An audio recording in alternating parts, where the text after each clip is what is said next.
à l'instant. Joe Kent, qui est numéro 2 ou numéro 3 de l'antiterrorisme de l'administration Trump, vient d'annoncer sa démission. Je cite le pourquoi de sa démission. Je ne peux pas en toute conscience soutenir la guerre en cours en Iran.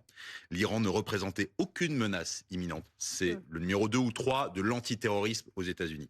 L'Iran ne représentait aucune menace imminente pour notre nation et il est clair que nous avons commencé cette guerre en raison de la pression d'Israël et de son puissant lobby américain. Débat qui bouillonnait, je dirais, dans la marmite politique américaine et l'eau bouillante commence à en sortir. Non mais les gars, Donald Trump, il est abandonné de toutes parts. Et là, en plus, ce sont des gens qui sont très haut placés dans le gouvernement américain qui viennent vous dire que Donald Trump, il est tenu par les couilles par le lobby israélien. Vous savez pourquoi il est tenu par les couilles par les lobbies israéliens? Parce que le lobby israélien connaît tout de la vie de Donald Trump avec son ami Jeffrey.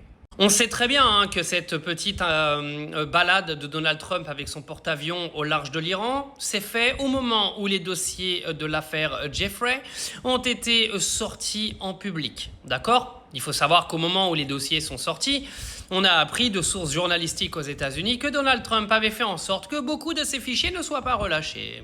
Que c'est étonnant. Donc le fait d'envoyer un porte-avions et de faire diversion, vous avez vite compris pourquoi ça s'était passé et qui aujourd'hui a toutes les informations sur Donald Trump.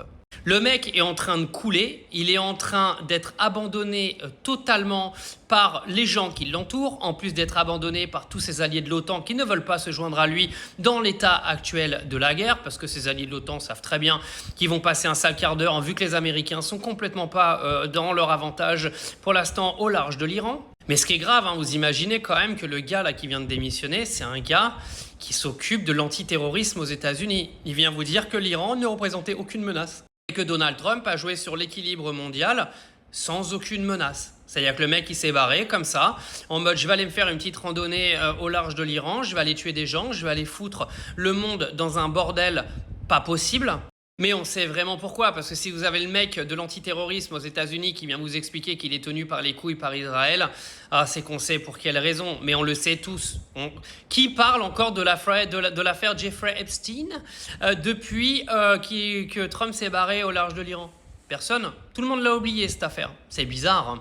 Je pense qu'il serait peut-être temps en fait de relâcher l'intégralité des documents, messieurs, dames du Mossad, parce que ça vous permettrait de tenir encore plus par les couilles les prochains présidents des États-Unis au pire. Parce que de toute façon, ils ont tous des casseroles, vu que Bill Clinton a fait sa petite balade également sur l'île de Jeffrey. Ça se trouve, il y avait croisé Donald Trump à l'époque.